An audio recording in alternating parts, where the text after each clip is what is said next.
and welcome back to my channel.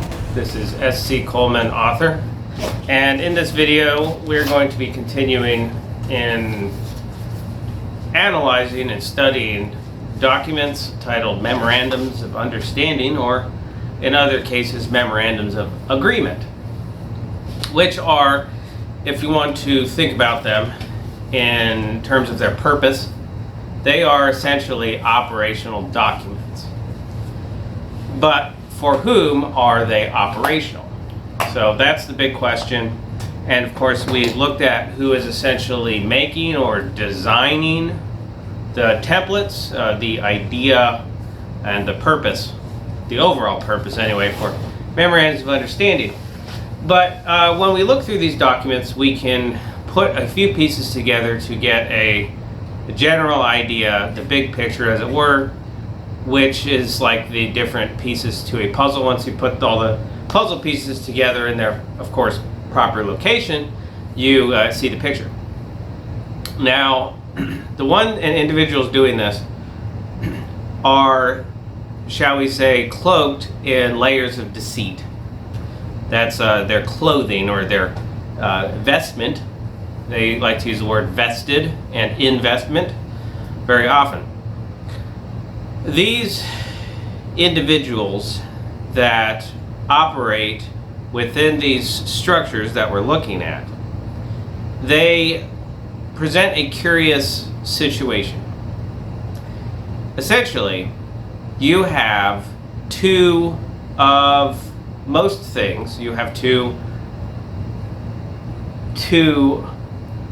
well, as far as names go, you have two states, two countries, two cities, and two people. If you were to look at yourself, you are actually double. Now, what I mean by that is we will take the example of a city. Every city today has two cities. There is the physical city, which is made up of the inhabitants, the people that live there. There are the buildings, there is the land, and there are the other elements such as commerce and animals, right? You know, everything that makes up a city in its physical capacity. And then you have the corporate city. That is the city of so-and-so. That's what's going to be listed on all legal, quote-unquote, documentation. Of course, legal and documentation put together is redundant because legal means documentation or reduced to writing. They, in this corporation called City of so-and-so, adopt the name of everything and include into their perspective that most people see the landscape, the buildings, the people, and all that stuff. But in fact, they're separate. The city of so-and-so, as far as the corporate side goes, is made up of employees and office buildings. And everything else is separate from them. So that's the way you're looking at it. Now, the corporate city of so-and-so, or the corporate state of so-and-so, or the corporate country of so-and-so, or the corporate nation of so-and-so, they tend to dominate everything and all perspective. That's because they leverage fraud and force to take over the physical locations, which are separate from them. You take the U.S. Constitution, for instance, the supreme law of the land, and it references the states. Well, along come these corporations, the state of Ohio, the state of Delaware, the state of Washington, the state of Nevada, whatever you want, state of Texas. That corporation says the Constitution is referring to them because their name is state of. And thus they can obfuscate the fact that the Constitution is so obviously talking about the location, because the location of a crime being administered by a jury is specifically defined in the Constitution itself. So when we understand that there's duplicates and that there's a corporate duplicate which is pretending to be the physical reality duplicate, then we understand more accurately what we're talking about first, and second, how they have managed to usurp and steal things by obtaining the identity of that which they seek to acquire.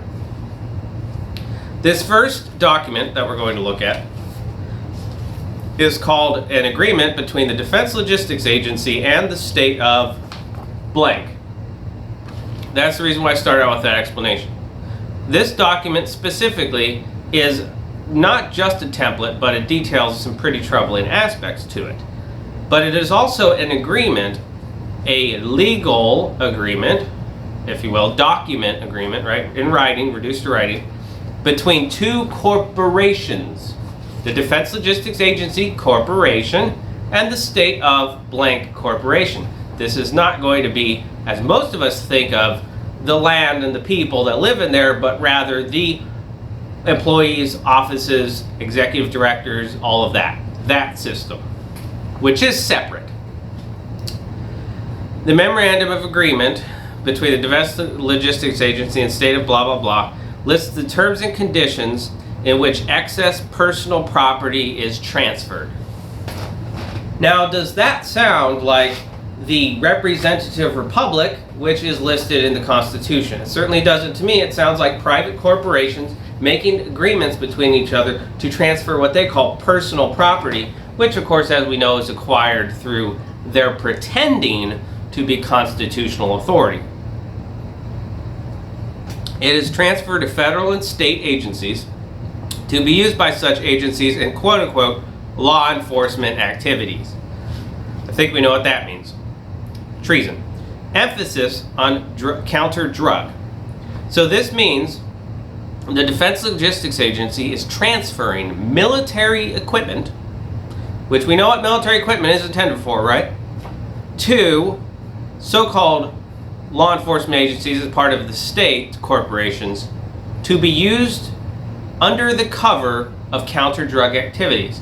And thus we understand the relation to the so-called at-risk populations designation.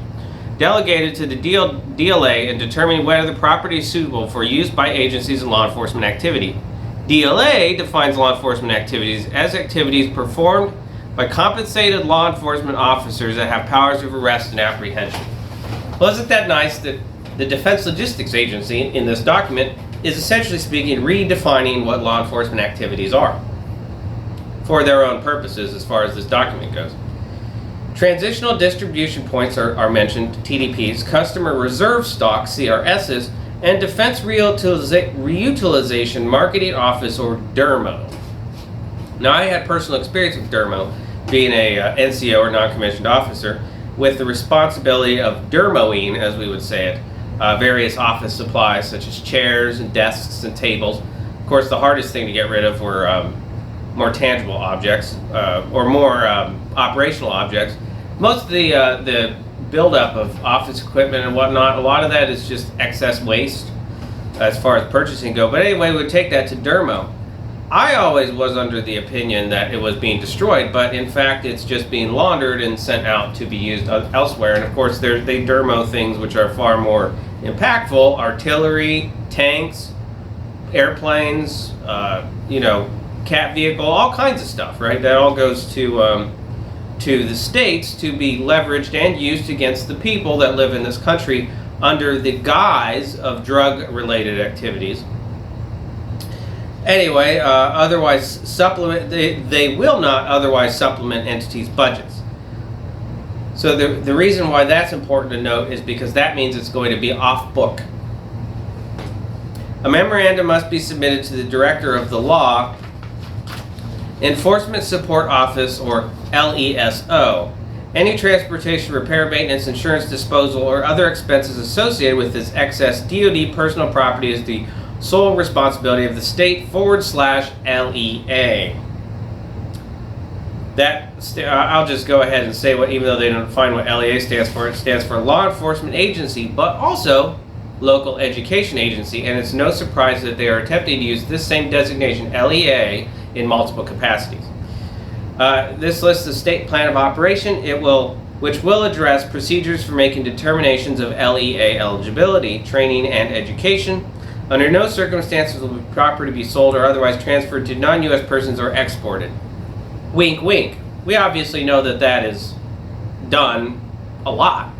And we will see in a few other documents exactly how that is in fact done and how they launder it through the mechanisms. See, of course, anybody who gets transferred property under this memorandum of understanding may or may not choose to follow that clause, but then they could transfer it on to somebody else and so on and so forth, and none of those people are going to be bound by this because they're all subsequent third parties, and of course you can't hold anybody accountable anyway, so it doesn't really matter, really. They can do whatever they want.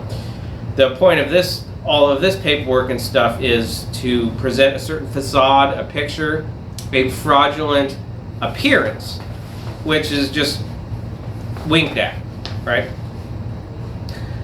Only a governor-appointed state coordinator. The state coordinator assumes the responsibility to maintain records, ensuring LEA accountability for all excess DoD personal property received through the 1033 program for his or her state. And of course, naturally, whenever you have documents housed in one specific location, they tend to get burned or destroyed or lost.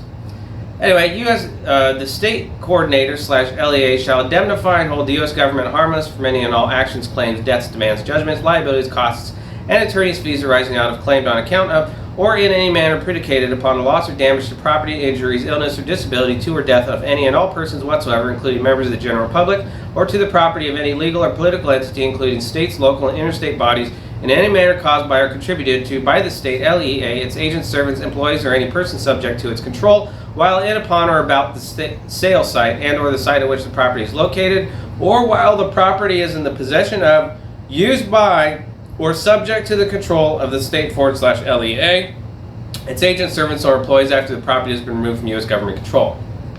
So essentially that tells you what the intended purpose is.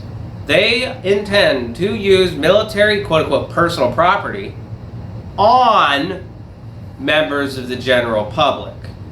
And because it is intended that it will cause injuries, illness, or disabilities, or death, that those who had provided such equipment are, quote-unquote, held, not held liable, right? They're indemnified from any consequences. Well, you can indemnify yourself as much as you want on paper, but usually bullets don't care about that. Haha. All property missing, lost, stolen, damaged, or destroyed must be reported to the DLA LESO, and that's probably another wink wink, the one right there. In the event of domestic disaster, isn't that interesting that they list something like domestic disaster? Not natural, mind you, domestic disaster. They don't really define exactly what they mean by that, but that use of that word is interesting. All aircraft, fixed wing and rotary wing, flight safety critical aircraft parts, FSCAP, demilitarization required munitions list items, and commerce control list items may be transferred to the state for its use in law enforcement activities. Yeah, who wants Blackhawks, right? Coming in to bust up your house because you didn't file property taxes or because your lawn is too long and code enforcement decided that you're being belligerent enough to bring in missiles and a whole bunch of other crap. You know, that's, and of course because you're at risk because you may or may not end up using drugs eventually in your life. You know, that's what's going on here. It's just flimsy pretexts to leverage under false pretense all of our equipment that's supposed to be used to defend us, in fact, to kill us and force us into complying to their unconstitutional and criminal treasonous edicts. LEAs may transfer weapons provided through the 1033 or 101208 program to an authorized LEA within their state to an authorized LEA in another participating state, or they must turn in their weapons to the U.S. Army Tank Automotive and Armaments Command TACCOM when no longer required for law enforcement use. Undersigned state coordinator hereby agrees that violation of the terms and conditions of this MOA may be grounds to immediate termination and pursuit of criminal prosecution if so warranted. Wink. Right? And then, of course, this is going to be signed by the state coordinator and the DLA/LESO representative, which are, of course, all going to be civilians. And most of them, usually on most of these documents anyway, are some kind of acting assistant director and a whole bunch of other nonsense who are binding all these huge entities and corporations to bow to the whims of really just flimsy but yet enforced paperwork. Now, the purpose for all of this activity and what they're really doing here will be evident shortly. But first we need to get through the operational components of how they're doing it, and then we will find out why. This next one is USI Environmental Protection Agency and the U.S. Department of Defense from February 20th, 2008, relating to support for Department of Defense DoD cleanup implementation for base realignment and closure BRAC installation rounds 1 through 4. Amended on Section 1 on purpose, strike and transfer in its last sentence. So transfer is removed. Now what's interesting about that is why would you want to remove specifically the word and transfer, considering what we just read? They'll just put it in a different document. In subsection 5B on reporting, strike the first sentence and insert the following. The EPA will provide semi-annual program progress and review reports to DoD via electronic email. In section 4 on program funding, insert the following new subsection after subsection E. 4F. Once the remedy for a site on a DoD BRAC installation designated for closure is determined to be operating properly and successfully, OPS, as defined in EPA's guidance for evaluation of federal agency demonstrations, or a proportion of the installation is transferred, DoD will discontinue funding EPA's assistance and support under this MOU in accelerated environmental restoration and cleanup decisions on those portions of the installation that are OPS or transferred. In section 7 on MOU duration and termination, strike 2011 and insert 2016. So there we see that they will revise things by changing the date, which obviously is fraud, and ensures that documents are continuously. So if you look at these documents and you see these dates on it, and you have to wonder how many times were the dates amended in the documents, right? So this one is signed, Barry Breen, Principal Deputy Assistant Administrator. Yeah, I don't care what kind of job title they put and how many weird names they put to it. This stuff is just, it's fantasy land, right? They're just making crap up. Office of Solid Waste and Emergency Response, U.S. Environmental Protection Agency, signed 2010. What's interesting though, is that while the name is Barry Breen, Principal Deputy Assistant Administrator, the signature line lists Lisa Feldfor or something like that. See? Somebody signed their name Lisa, but in the section where it says Barry Breen. And then we've got John Conger, which the signature line appears to match up to that. Of course, you know, the signatures could all be AutoPen or whatever, you know, all that nonsense. Assistant Deputy Under Secretary of Defense. When I was in the Marine Corps, I had never heard of that name, Under Secretary, mind you. Then we have Chief Fellowships, IAG and SEE branch, Grants and IA Management Division, Office of Administration and Resource Management, Action Official on behalf of the U.S. Environmental Protection Agency. And the name here says Frank Roth, but the signature line does not match up to that, and Frank Roth is in fact printed rather than, or is written in print rather than printed, which is really weird. So here we come to support for Department of Defense DoD cleanup implementation. I already read that. Defense-Based Closure and Realignment Act of 1990 requires an MOU to establish procedures for DoD consultation with EPA on environmental suitability for leasing and transfer of BRAC property pursuant to that subsection. DoD requires EPA assistance to expedite a number of activities related to comprehensive environmental response, compensation, and liability, including work to support community involvement, facilitate property transfer, implement remedies as soon as practical. And of course, the property transfer we're talking about here are military bases. It's amazing. The EPA will make resources readily available for actions such as, but not limited to, streamlining decision making, providing concurrent document review, participating face-to-face meetings with other BRAC cleanup team, BCT members, and providing technical assistance to DoD for making the greatest use of environmental restoration tools and promoting innovative practices. Such actions will typically be of environmental restoration tools and promoting, Such actions will typically be conducted by the EPA Remedial Project Manager, RPM, assigned to the installations. The EPA RPM will be supported by EPA technical experts such as community relations coordinators, hydrologists, risk assessors, and toxicologists. Through close coordination and discussion throughout the BRAC process, EPA and DoD are looking for opportunities to streamline documents, decision-making, and response actions, areas in which support team will work closely. Assist you in the preparation of and jointly reviewing documents related to environmental restoration of that support, lease, or transfer of property within the time frame agreed upon by the BCT to support DoD real property leasing or transfer actions. Supporting and facilitating restoration privatization efforts.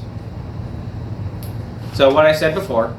The source funds shall be the Department of Defense Base Closure Account 1990, the full-time equivalent FTE, and funding ceilings will be agreed to by the DoD and EPA prior to the start of fiscal year FY. And of course, the funding ceiling, as most people would assume, means appropriations, but what I expect it means is actually dark money. It's how much money are they just going to invent out of thin air to get the stuff done. EPA will make its best effort to provide DoD on or about July 1st of each year. EPA's projection of unexpended balance expenditure rate carryover funds into the upcoming FY or fiscal year. DoD will use this information to determine the DoD funding to be transferred via military interdepartmental purchase requisition (MIPR) to EPA during the upcoming fiscal year. The Army is DoD's lead for transferring and managing funding pursuant to this MOU. And of course, this just means under which cover they will be operating. Funds are to be used for EPA personnel only and may not be used for contractor support. Wink. The components in EPA regions have the flexibility to use available resources from one installation to satisfy emerging requirements at another BRAC installation. The EPA will provide semi-annual program progress and review reports to DoD via a searchable database of a design agreed to by DoD and EPA. Expenditure reports will be provided to the Army under separate cover. Isn't that nice? They use the word cover there. Under separate cover. Like a CIA cover. It takes effect on February 20th, 2008, but who can really trust how many times that's been revised? Expires September 30th, 2011, of course, unless you change the dates. But may be extended upon the agreement of the parties to this MOU, which obviously means they'll just backdate it. The tri-party signing this MOU supersedes the existing BRAC agreement scheduled to expire on September 30th, 2008. This is signed by Susan Parker Bodine, Assistant Administrator, and like I always said, they're always assistants or acting or nonsense like that, deputies. Office of Solid Waste and Emergency Response, U.S. Environmental Protection Agency. And Alex A. Beeler, Acting Deputy Under Secretary of Defense, Installations and Environment, U.S. Department of Defense. Also, we have Sandra L. Waugh Williams, Chief Fellowships IANG and SEE Branch, Grants and IAG Management Division, Office of Administration and Resources Management, Action Official on behalf of the Environmental Protection Agency. Isn't that weird? It says Action Official. They're trying to change the use of the word acting, I suppose. Installation name and contract information, DoD/EPA/state BCT member, contact information, staffing and funding issues at the installation affecting EPA state component. And here we've got a BRAC National Summary, information from EPA CERCLIS database. That's probably the information database was referenced before, which is Charlie Echo Romeo Charlie Lima India Sierra. CERCLIS. The first number is the number of actions planned to occur. The second number is the number of sites covered by those actions. For example, 19/6 means there are 19 actions covering a total of 6 sites. The BRAC program installation appraisal form will be used to inform senior leadership on potential causes for delays in cleanup and reuse of BRAC property. And this lists a EPA remedial project manager and BRAC environmental coordinator. So that's that on that particular document. And in continuation, we're going to go to the Memorandum of Agreement between the Bureau of Safety and Environmental Enforcement, U.S. Department of the Interior, and the U.S. Coast Guard, U.S. Department of Homeland Security. Now, isn't that interesting? While I was in the military, I was always under the assumption, I suppose, because this says different, that the U.S. Coast Guard was part of the Department of Defense, being a uniformed armed service. But here it's being listed as a subset to the Department of Homeland Security, which is interesting. This is from June 4th, 2013. mobile offshore drilling units, or MODUs. The purpose of this memorandum of agreement is to identify responsibilities of the Bureau of Safety and Environmental Enforcement. Isn't that interesting? This memorandum of agreement is what is delegating or dictating the responsibilities of the Bureau of Safety and Environmental Enforcement. Interesting. And the U.S. Coast Guard. Together, participating agencies for regulation, inspection, and oversight of systems and subsystems on mobile offshore drilling units. And this is from, or signed, on the 27th of November 2012. The MOA will be terminated by either of the participating agencies after providing 30 days advance notice. A Dr. or Mr. James Watson, Director, Bureau of Safety and Environmental Enforcement, U.S. Department of the Interior, and Rear Admiral Joseph Servideo, that sounds like a fake name, Assistant Commandant for Prevention Policy. What the hell is that? U.S. Coast Guard, U.S. Department of Homeland Security. That does not sound real. All right, next one. Well, actually, this document is that I've put together, compiled, is actually multiple documents.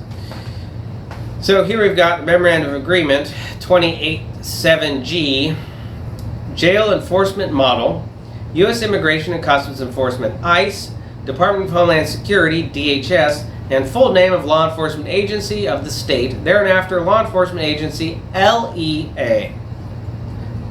Delegates certain immigration enforcement functions. Nomination of personnel. This LEA will use the due diligence to screen and nominate candidates for ICE training and approval under this MOA. So, as if subcontracted security guards wasn't bad enough. All candidates must be United States citizens, wink, have knowledge of and authority to enforce laws and regulations pertinent to their law enforcement activities within their respective jurisdictions, have been trained on maintaining the security of LEA facilities, and have the authority to enforce rules and regulations governing inmate accountability and conduct. Participating LEA personnel will also be required to complete refresher training as needed, but not more frequently than every 2 years after the initial course of completion. Participating LEA personnel will also complete any additional training required by ICE on relevant administrative, legal, and operational issues related to the immigration officer functions to be performed. Upon successful completion of initial training, LEA personnel shall be deemed certified under this MOA. Only those certified LEA personnel who receive authorization letters and ICE Form 70-006 issued by ICE and whose immigration enforcement efforts are overseen by ICE may conduct immigration officer functions described in this MOA. So all they really have to do is quote-unquote certify essentially anyone, and they can go around causing mayhem and wreaking havoc with military equipment. Along with the authorization letter and ICE Form 70-006, ICE will issue the certified LEA personal official immigration officer credentials. Participating LEA personnel shall carry their ICE-issued credentials while performing immigration officer functions under this MOA. So that's their cover story. Such credentials provided by ICE shall remain property of ICE and shall be returned to ICE upon determination of this agreement when a participating LEA employee ceases his or her participation or when deemed necessary by the FOD. And then a 90-day notice in advance of partnership being terminated. And we have 4 ICE and 4 LEA signature sections. And public information points of contact. So they will release information that has been previously approved by both ICE, privacy officer, and public affairs officer regarding actions taken under this MOA. So basically never. It's got the public affairs officer for ICE and then contact information Washington, D.C., but that's all just for official appearance. Next we have 287G Task Force Model. The purpose of this MOA is to set forth the terms and conditions pursuant to which selected LEA personnel participating LEA personnel will be nominated, trained, and thereafter be approved by ICE to perform certain functions of an immigration officer under the direction and supervision of ICE within the LEA's jurisdiction. The MOA sets forth the scope of the immigration officer functions that DHS is authorizing the participating LEA personnel to perform. Nothing contained herein shall otherwise limit the jurisdiction and powers normally possessed by participating LEA personnel as members of the LEA. However, the exercise of the immigration enforcement personnel as members of the LEA... Oh, wait, I already read that. However, the exercise of the immigration enforcement authority granted under this MOA to participating LEA personnel shall occur only as provided in this MOA. Isn't that interesting? They're just granting authority. Oh, yeah, we could do that. It's our domain, our privilege for you to be here. You exist on this earth under our privilege. Yes, I've actually been told that by quote-unquote Customs and Border Protection officer. I'm just being overly mocking. Anyway, this MOA also describes the complaint procedures available to members of the public regarding immigration enforcement actions taken pursuant to this agreement by participating LEA personnel. So that's basically just saying you can complain, but it's not going to make a difference. Well, because you have to, not complain, you have to do something else, something more effective. So this task force model, there is an example signed by the Virginia State Police. And the LEA represents the law enforcement agency is the state police of Virginia, and includes the power and authority to administer oaths and to take and consider evidence, to complete required alien processing to include fingerprinting. Now, the important part is not just the fact that they focus on alien, like we're all just supposed to sit back and let them completely destroy the name and professionalism and the appearance of the general population in the United States, acting as a quote-unquote face of the nation, so that they can start wars with foreign entities because they abuse the citizens that come here, and we get the consequences of that. So we'll just ignore that section and understand that this is providing the ability to administer oaths. That is very important. That relates to the ability to raise private armies under the guise of carrying out the Constitution. Photographing and interviewing, as well as the preparation of affidavits and the taking of sworn statements for ICE supervisory review, blah, blah, blah. Online, recorded, or virtual meeting formats. I expect most is done virtual because of the fear of reprisal for these activities. Training will include, among other things, discussion of the terms and limitations of this MOA, the scope of immigration officer authority, relevant immigration law, the ICE use of force policy, civil rights laws, detention of aliens, public outreach and complaint procedures, liability issues, cross-culture issues, and the obligations under federal law, including applicable treaties or international agreements, to make proper notification upon the arrest or detention of a foreign national. Now, as you know, it lists there the international agreements. That, in general, is used as supreme law above the Constitution and is enforced by these corporate employees. Hence, the International Code Council, the International Property Maintenance Code, being leveraged by local quote-unquote code enforcement officers. Participating LEA personnel will carry out designated functions at the LEA's expense, including salaries and benefits, local transportation, and official issue material. Whether or not the LEA receives financial reimbursement for such costs through a federal grant or other funding mechanism is not material to this MOA. ICE is responsible for the installation and maintenance of the information technology infrastructure. The use of the IT infrastructure and the DHS/ICE IT security policies are defined in the Interconnection Security Agreement, ISA. The ISA is the agreement between ICE Chief Information Security Officer and the LEA's designated accreditation authority. The LEA agrees that each of its sites using ICE-provided network access or equipment will sign the ISA, which defines the DHS ICE 4300A sensitive system policy and rules of behavior for each user granted access to the DHS network and software applications. Failure to adhere to the terms of the ISA could result in the loss of all user privileges. In the absence of written agreement to the contrary, the policies and procedures to be utilized by the participating LEA personnel are exercising these authorities shall be DHS and ICE policies and procedures, including the ICE use of force policy. And this, of course, relates to what we just read before. And it's signed by superintendent and an acting director.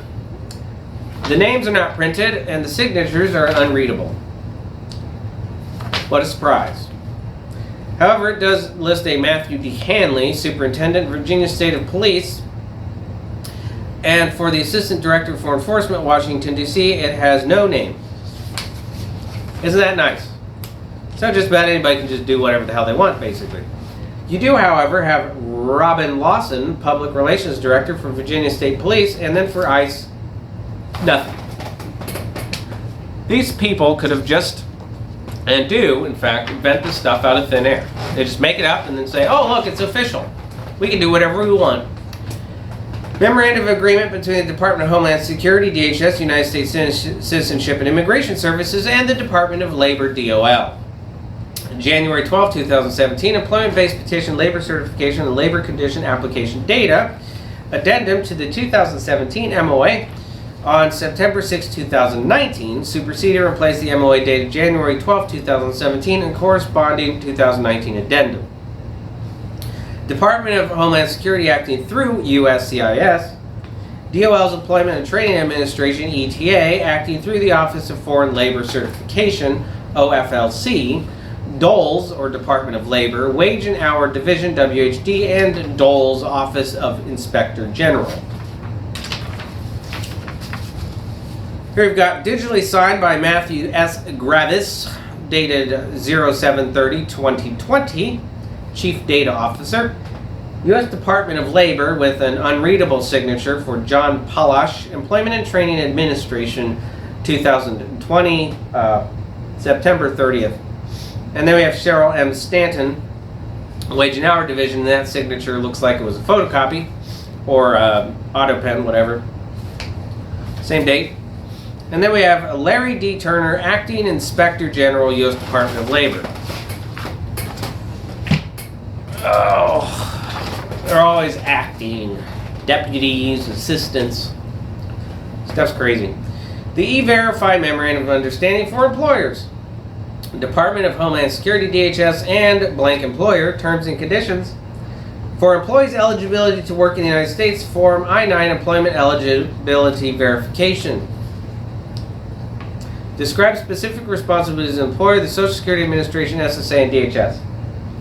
Now, E-Verify is an allegedly governmental site for processing employers or employees. So what's interesting is that this E-Verify thing is going to be used for a blank employer, so anyone essentially. And the immigration form, which is what Form I-9, the I stands for immigration, will be naturally applied to everybody. Not just quote-unquote foreign nationals or aliens or whatnot.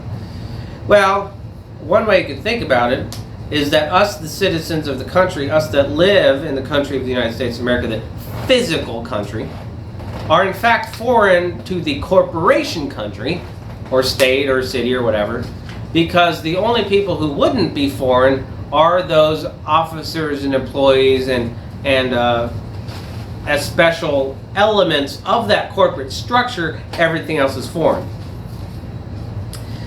Employees must promptly terminate employees' E-Verify access if the employee is separated from the company or no longer needs access to E-Verify.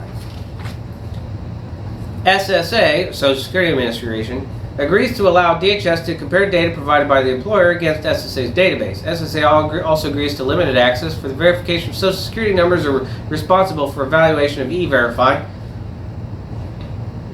SSA agrees to provide case results from its database within 3 federal government workdays of the initial inquiry. E-Verify provides the information to the employer.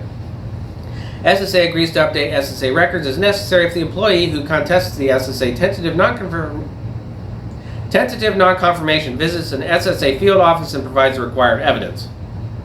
If the employee visits an SSA field office within the 8 federal government workdays from the date of referral to SSA, SSA agrees to update SSA records if appropriate within the 8-day period unless SSA determines that more than 8 days may be necessary. In such cases, SSA will provide additional instructions to the employee. If the employee does not visit SSA in the time allowed, E-Verify may provide a final non-confirmation to the employer.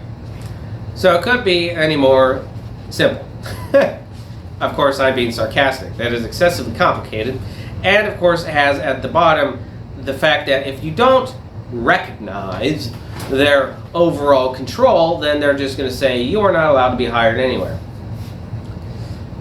Automated verification checks on alien employees and photo verification checks on employees. That means all employees, not just the alien employees that were supposed to turn a blind eye to being abused and mistreated and in fact leveraged as weapons against us. Anyway, E-Verify user manual, including restrictions on the use of E-Verify. Even without changes to E-Verify, DHS reserves the right to require employers to take mandatory refresher tutorials. What a surprise there. which is not, obviously. DHS agrees to safeguard the information the employer provides, yeah, right, wink, and to limit access to such information to individuals responsible for the verification process. You know, like scam companies, right? Fraud companies. Yeah, they'll just sell that off right there. Well, of course, once it becomes part of their system, then it's quote-unquote their personal property, so, you know, go figure. For evaluation of E-Verified, said blah, blah, blah. Most of this stuff is excessive and unnecessary. The employer agrees not to ask the employees to obtain a printout from the Social Security Administration number database, the Numident.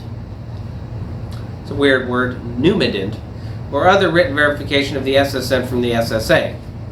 Because they obviously don't want this information and their tactics getting out and what they're doing. They want it all to be quiet. They always want it to be quiet. They always want it to be secret. They always want it to be hidden. They always have an excuse or reason for it.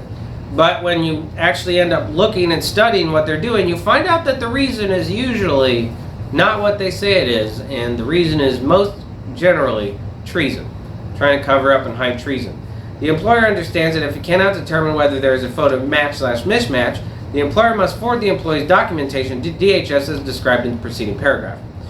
The employer agrees to resolve this case as specified by DHS representative, who will determine the photo match or mismatch. And remember, when I specified before, the photo applies to all employees, not just foreign quote-unquote aliens. DHS will electronically transmit the result of the referral to the employer within 10 federal government workdays of the referral unless it determines that more than 10 days is necessary. While waiting for case results, the employer agrees to check the E-Verify system regularly for case updates. SSA and DHS will not change or charge the employer for verification services performed under this MOU. The employer is responsible for providing equipment needed to make inquiries to access E-Verify. An employer will need a personal computer with internet access. Any and all E-Verify systems enhancements by DHS or SSA, including but not limited to E-Verify checking against additional data sources and instituting new verification policies or procedures, will be covered under this MOU and will not cause a need for a supplemental MOU that outlines these changes. The employer understands that as a federal contractor, termination of this MOU by any party or any other reason may negatively affect the performance of its contractual responsibilities. Similarly, the employer understands that if it is a state where E-Verify is mandatory, termination of this by any party MOU may negatively affect the employer's business. The employer agrees that E-Verify is not liable for any losses, financial or otherwise, if the employer is terminated from E-Verify. Now we have Memorandum of Understanding between the Department of Defense, United States of America, and the Department of National Defense, spelled with the C, of Canada. August 29th, 1996. Loan of materials, supplies, and equipment. Each participant may loan without charge to the other participant such materials, supplies, and equipment identified as being necessary for the corresponding project. Exact item-for-item exchanges are not required. I bet I know where most of the material is coming from. Materials, supplies, and equipment loaned under will remain the property of the providing participant and will be, it is recognized that the success of the project may require the expenditure or consumption of loaned materials, supplies, or equipment. The participants will not assert a claim against the other for injury, loss, or damage to themselves, their property, or third parties resulting from the use of the materials, supplies, or equipment loaned by the other participant.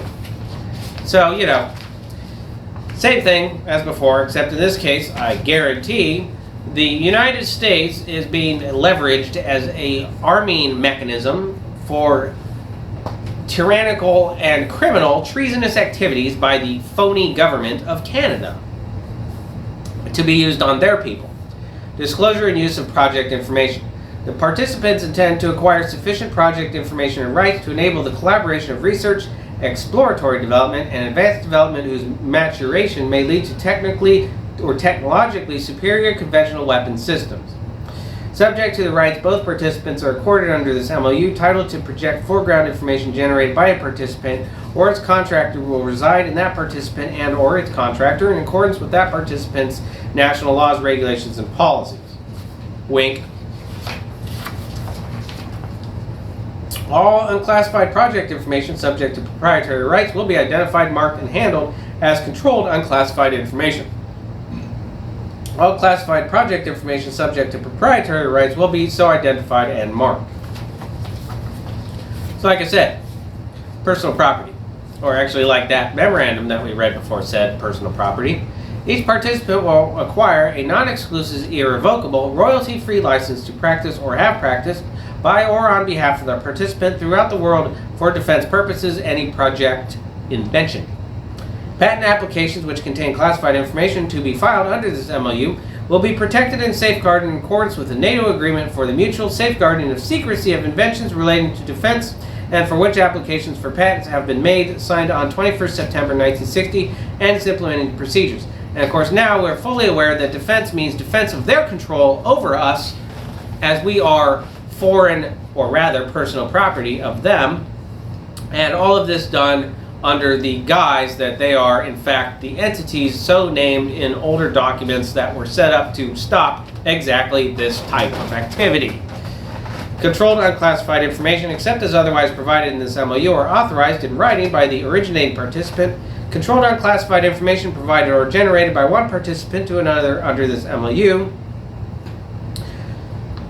To assist in providing the appropriate controls, the participants will mark controlled unclassified information provided to the other participant with a legend indicating the country of origin, the conditions of release, and the fact that it relates to this MOU and that it is supplied in confidence and equivalent marking. Prior to authorizing the release of controlled unclassified information to contractors, the participants will ensure that the contractors are legally, that means by document, bound to control such information in accordance with the provisions of this section. Requests for visits by personnel of one participant to the facility of the other participant will be coordinated through official channels and will conform with the established visit procedures of the host country. Requests for visits will bear the name of the TRDP-PA, in accordance with agreed recurring international visit procedures. Each participant will take all lawful steps available to it to ensure that classified information provided or generated pursuant to this MOU is protected from further disclosure unless each other participant consents to such disclosure. Accordingly, each participant will ensure that the recipient will not release classified information to any third party without the prior written consent of the originating participant in accordance with the procedures set forth and blah blah blah. The recipient will not use the classified information for other than the purpose provided for in this MOU. The recipient will comply with any distribution and access restrictions on information that is provided under this MOU. Contractors, prospective contractors, or subcontractors which are determined by DSAs to be under financial, administrative, policy, or management control of the nationals or entities of a third party may participate in a contract or subcontract requiring access to classified information provided or generated pursuant to this MOU only when the enforceable measures are in effect to ensure that the nationals or other entities of a third party will not have access to classified information. If enforceable measures are not in effect to preclude access by nationals or other entities of the third party, the other participant will be consulted for prior approval to permitting such access. And of course, we know that that's all about them sharing among themselves and their intranational position information to help them control their respective populations as part of this globalist, illegitimate, treasonous criminal control structure. Classified information or classified project equipment provided or generated pursuant to this MOU may be classified as high as secret. The existence of this MOU is unclassified and its contents are unclassified. The classification of a specific TRDP-PA and its contents will be stated in that PA. In the event questions arise whether the project foreground information that a participant intends to sell, transfer, title to, disclose, or transfer to a third party is within the scope of above, the matter will be brought to the immediate attention of the other participant. The participants will resolve the matter prior to any sale or other transfer of such project foreground information to a third party. The providing participant will be solely responsible for authorizing such transfers and, as applicable, specifying the method and conditions for implementing such transfers.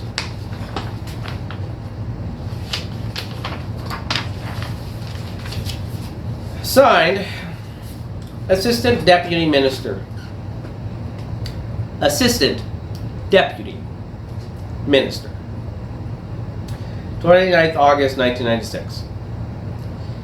Under Secretary of Defense, Acquisition and Technology, July 18th, 1996.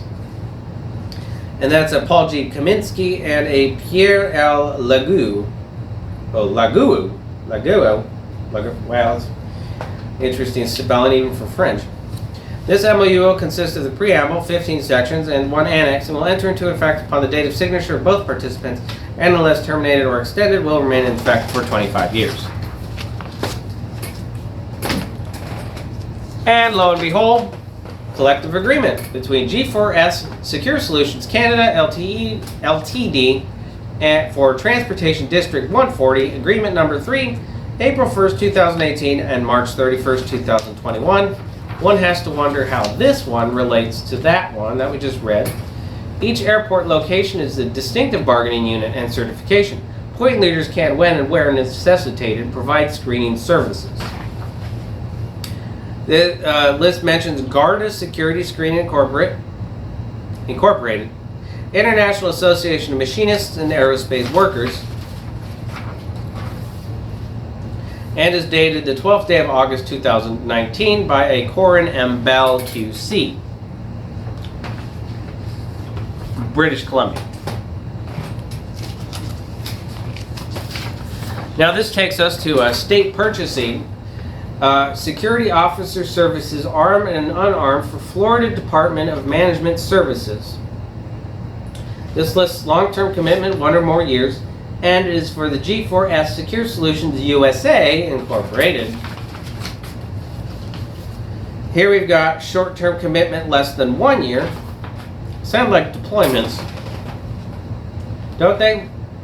Well, for those familiar with deployments, those are the general time frames for most military deployment.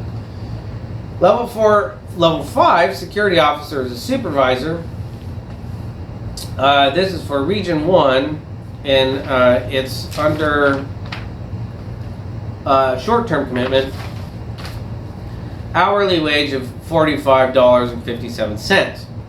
Interestingly, the Level 6 security officer, project manager, is paid less at $41.14 an hour. That's a strange anomaly compared to these other numbers. Usually the project manager is paid more than the supervisor, so one has to wonder what's happening there in Region 1 on short term. Ancillary services, we've got audio and video surveillance, interactive and remote.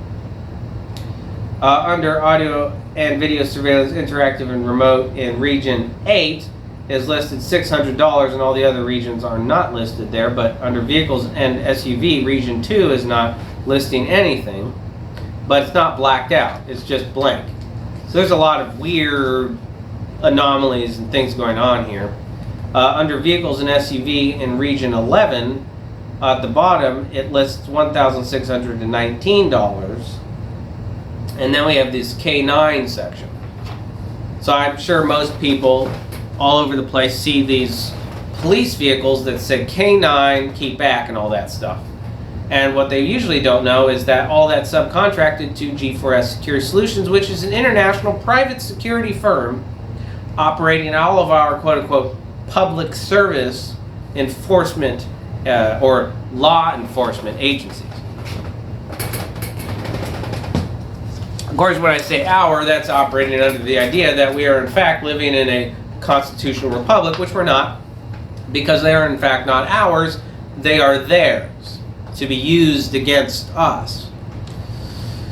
Now this is a memorandum of understanding between the town of Apex and Tales Academy. That's THALES. 2025. This is a blank document. It's not, doesn't have a day or month, but the year is 2025. Town of Apex, North Carolina Municipal Corporation and Tales Academy Nonprofit Corporation for emergency evacuation, staging, and reunification of staff, students, and their families. Whereas, by the way, that's a part of templates, blank templates, the use of whereas, you know, that's a fill in the blank type of thing. Tales operates an elementary school campus at 1177 Amber Gate Station, and Apex operates facilities including the John N. Brown Community Center and the Apex Senior Center at 53 Hunter Street, which are less than 1 mile apart in Apex, North Carolina. The state of North Carolina is vulnerable to a wide range of man-made disasters and emergencies.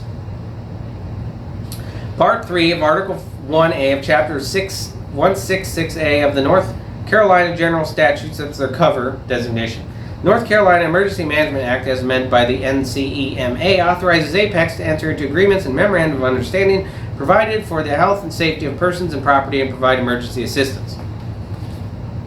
By force, of course. Using military equipment. Tails shall notify the Apex PD dispatch directly requesting access and utilization of an Apex facility. Apex shall clear a designated facility for staging Tails' faculty, staff, and students upon coordination with the fire chief, police chief, and/or emergency management coordinator. Apex reserves the right to deny access, and Tails should have the alternate locations pre-established in the case that Apex has no facilities available. Responsibilities of Apex: develop internal notification to inform designated facilities of their activation to support Tails in the event of emergency. Develop facility operational procedures to provide space for the staging and reunification of Tails faculty, staff, students, and their families. Upon notification, designate pickup and vehicle staging locations, supervise Tails' use of Apex facilities, ensure the town manager and emergency management coordinator are informed of the activation of this MOU and the demobilization of the emergency staging/reunification area. Responsibilities of Tails: notify the Apex PD dispatch of the activation of this MOU, facilitate transportation of Tails faculty, staff, and students from Tails to the designated Apex facility, develop an emergency staging and reunification plan, manage and be accountable for the process of returning students to their parents and/or guardians. Wink. In coordination with the incident command, communication, reunification times, and locations to parents, guardians after the incident has been deemed safe to do so by law enforcement, which of course we know will be never. Definitions: authorized representatives means the Apex and Tails employees who have been authorized in writing by Apex and Tails to carry out the provisions of this MOU. Disaster means any natural, technological, or civil emergency or threat thereof, so the simple threat of such, that causes damage or has the potential to cause damage of sufficient severity and magnitude to result in a declaration of state emergency by the town of Apex, Wake County, the governor of the state of North Carolina, or the president of the United States. Now notice, of course, the town has the ability to unilaterally declare that stuff according to this fraudulent document here. A disaster event can occur in Apex and is generally, but not always, associated with a state of emergency. Emergency means any occurrence or threat thereof, whether natural or caused by man, in war or in peace, which results or may result in substantial injury or harm to the population of substantial damage to loss of property. An emergency event can occur in the town of Apex, irrespective of the state of emergency. Term is 5 years. Tails hereby waives any and all claims of liability against Apex for death or injury of any of Tails' faculty, staff, or students, or for damage, theft, loss, or destruction of any Tails equipment and personal property of its employees in connection with the MOU and the party's response to disaster or emergency. Now, I will specify that those sections specifically there, talking about the general consequences of active war, not declared fake war, but real war, is generally injury, death, stuff like that. Now, the reason why they would include those things in there is because then there is no act of God clause, essentially. The stuff they want to continue even in the consequence of active, hostile, and destructive types of environments. They want to ensure that above all else, these things continue. They want to cause mayhem, and the only thing they care about is absolute control. They don't care about legitimacy. They care about nothing else than retaining control by any means necessary. No party may transfer or assign its rights under this MOU without written approval from the duly authorized agents of Apex and Tails. This MOU shall bind the parties hereto and their respective successor, permitted assigns, and transferees. This MOU represents the entire and integrated understanding between the parties and supersedes all prior negotiations, representations, or agreements, either written or oral. Kristen Davis, head of school, Tails Academy, so far the only signature. No date given. Actually, here at the back we have Kristen Davis, head of school again, and Taylor Sanchez, EM coordinator, dated April 17th, 2025. So yeah, that little piece of treason is signed, but possibly, as it says, not activated yet because they have to, quote unquote, let the dispatch know that they're activating it.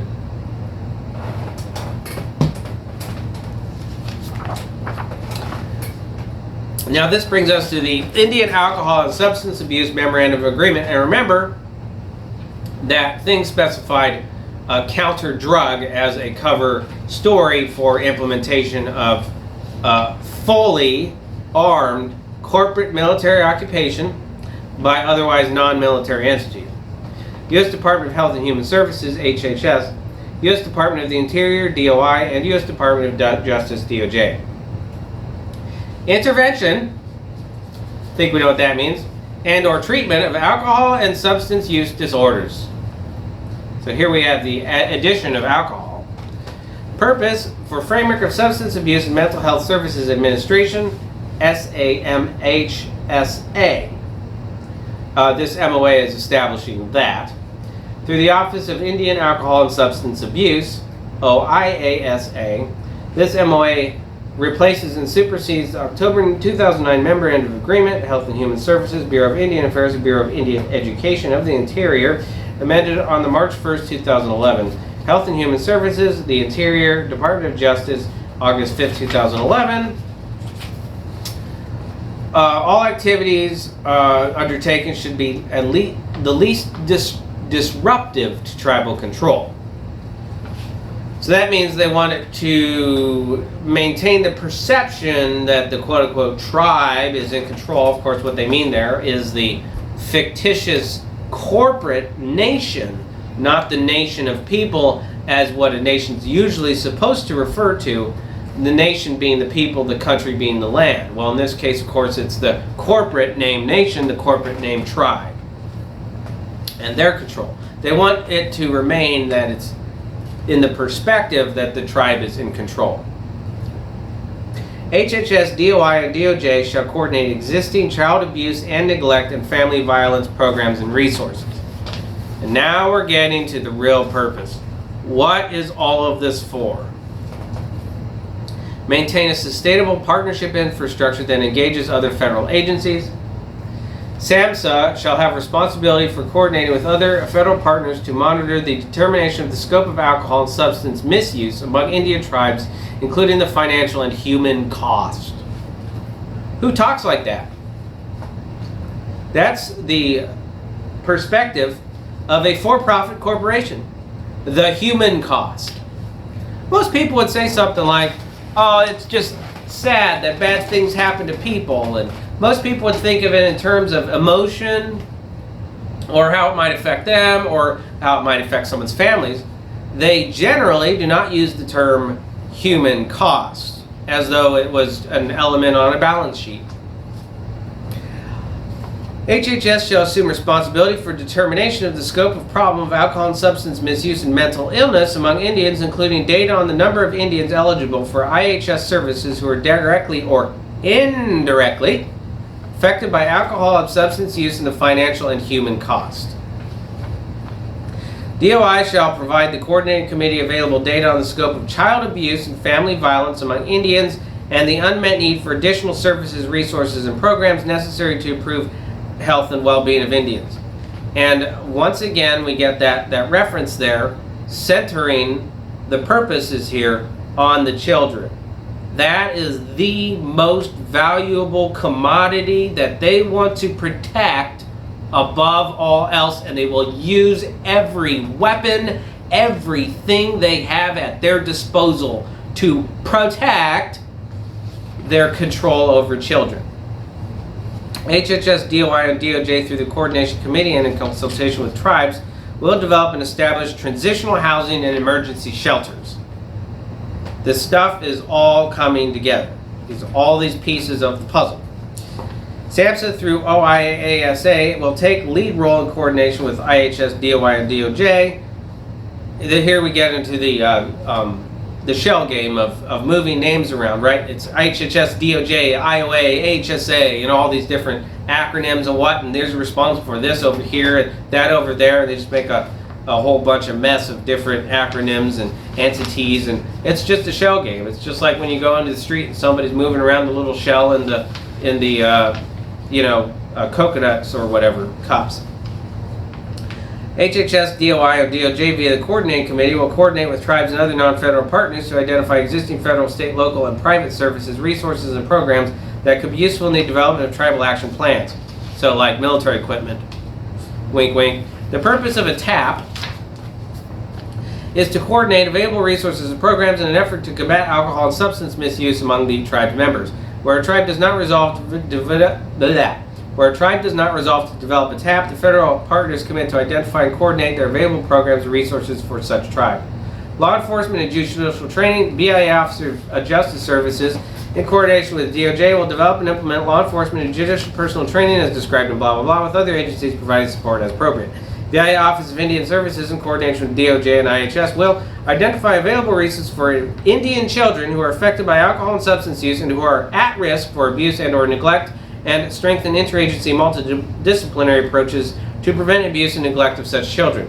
So yeah, break down your front door, shoot you with, military equipment, quote unquote, and then steal your children so they can be used as part of their commodity human cost and human resource system. BIA, already read that. BIA OIS will compile annual data. The cases will be categorized by involvement of alcohol and substance use, recurrence, and involvement of minor siblings when possible. BIA, OJS, and DOJ develop a long-term plan for the construction, renovation, and operation of Indian juvenile detention and treatment centers and alternatives to detention for juvenile offenders. And we'll find why that is so important, that emphasis on the detention centers, why that's so important at the end of this video. DOJ and DOI in consultation with HHS SAMHSA and develop a model Indian juvenile code published in the Federal Register by the end of 2016. This lists youth regional treatment centers, YRTCs. Federal coordination will occur through interdepartmental committees and work groups, which will include an executive committee comprised of principals, HHS, IHS, and SAMHSA, DOI, BIA, and PIE, and DOJ, a coordinating committee comprised of representatives from federal partner work groups that include participation from the federal partners, collaborating agencies, and national experts on the topics taken by the work groups. In order to accomplish the purposes of this MOA, the federal partners and collaborating agencies will realign or otherwise restructure any work group functioning under the auspices of the coordinating committee. This MOA and its specific provisions may be modified with written approval of each signatory to the MOA. Such approval must be provided in writing and must be signed by an authorized representative of the signatories.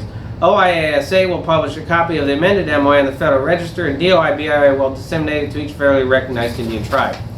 Signed by Sylvia M. Burwell, Secretary of Health and Human Services, Sally Jewell, Secretary of the Interior, and Loretta E. Lynch, Attorney General. December 6, 2016. Actually, you know what? While we're on this topic, why don't we let's skip essentially to the end of this pile. I will take from the bottom of the pile the particular document that relates to what we just read. Now remember, on this document that we just read, in connection to the transfer of military equipment and military installation bases for the purpose of law enforcement activities under the auspices of counter-drug activities with relation to a substance abuse and at-risk potential for neglect and abuse from the misuse of quote-unquote alcohol as a pretext for taking children and putting them into detention, the word right there is important, detention centers for so-called treatment. The CYM Corporation Main Detention Centers Production Report. Raw adrenochrome production. Customer location, origin, data inmates, production in milligrams, and average age. This lists the 4 areas of Canada, Costa Rica, Mexico, and the United States. Here we have a FT kiln, that probably stands for Fort Kiln. From the United States, we have a data inmates of 18, production in milligrams of 266,000. Average age is 9 years old. That's actually 9,1. All of these on here are children in the average age ranging from 9 to 8 as part of Detention Centers Production Report. Here we have a packing or shipping label. CYM Deutschland GmbH Sec Postfach 18288 Berlin. The consignee or the receiver is the Department of Health and Social Care, 39 Victoria Street, London. Certificate of origin, this is pure 100% natural adrenochrome with a kilogram weight of 4 and a volume of 0.03. It's got a bunch of different other identifying markers on them. It's packaged in a cooler, not to open by customs, not to be disconnected from battery, valuable natural product. Keep cool under all circumstances. Kuhn and Nagel, München, is the signature is a stamp. Kuhn and Nagel. And here's another shipping form, an invoice, essentially. Here's another one. And here's another one. And I'm sure there is just so many more. This stuff is staggering. It's also sometimes difficult to even comprehend. It's beyond imagining. It is the epitome of evil. And it's amazing that this stuff is continuing to proliferate with collusion from so many individuals who are aware, they're fully aware of what's going on here, right? Obviously, you have to have people, anybody who puts on the sheriff, police, ICE, law enforcement agency uniform is fully comprehending what their position's for, and they have made it up in their mind that they are comfortable with bearing arms against their neighbors, even if they don't know that their intention is to steal children for the purposes of those children being used as harvest, for production of ingredients, of things, organic material. They're really despicable and disturbing. And then, of course, you have those people that process the children, and then you're going to have people who, in fact, do extract those substances. So anytime these people try to hide behind stuff like, I'm just doing my job, I'm just a victim of the system, I'm just like you, no, they're not. There's a big difference between somebody who's working in construction for an evil company or who's shipping disgusting packages and somebody who has formulated in their mind they're going to put on this uniform and go around and kick in doors and shoot people and steal their children. And then have those children trafficked so that they can be harvested. They are not victims. They are not unknowledgeable. They know what they're doing, and they are enemies. There's no way around it. And now we've got these elements that relate to the adrenochrome. We've got alcohol hand sanitizers, and we've got hand wash solutions, and we've got dead body wrapping, a body bag, a warp post mortem dead packaging stuff, and that's $3.80 to $8.80 out of Shanghai, China. Medical leak-proof funeral heavy-duty PIVA corpse cadaver dead body bag. I think we all know what's going in those. The children, after they have had the appropriate products extracted from them. And mind you, you can say, anybody can say, until they're blue in the face, that this is a theory. This is a conspiracy theory, or any other nonsense. This is solid evidence. and are mountains of it. The people who work in the health department, and the people who work in child protective services, and the people who work in so-called law enforcement, and in the court system, and the juvenile courts, all of them, their names are signed on all these documents that are full of evil activities. Of course they want to say it's not real, it's misinformation, it's not true, and no matter how much evidence you show, they will always say that, because the only thing you can do to them is kill them. And that's it. They know what they're doing. They are harvesting children. It's truly, and I'm sure they're doing a lot worse than that.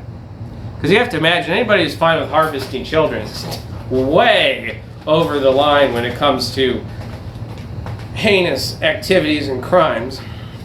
So here we've got a supply of 99% carbazochrome and lulo blood powder promulgated hemostatic. So that's going to be one of your child byproducts. Adrenochrome semicarbazone cas RN 69-81-8. High quality bitter agent denatonium benzoate cas. And of course, one of the things that's really important to note is that epinephrine. Epinephrine, one of those things that a lot of people shoot into themselves, that is a child byproduct as well. Adrenochrome comes from the adrenaline. Epinephrine is used to oxidize adrenochrome.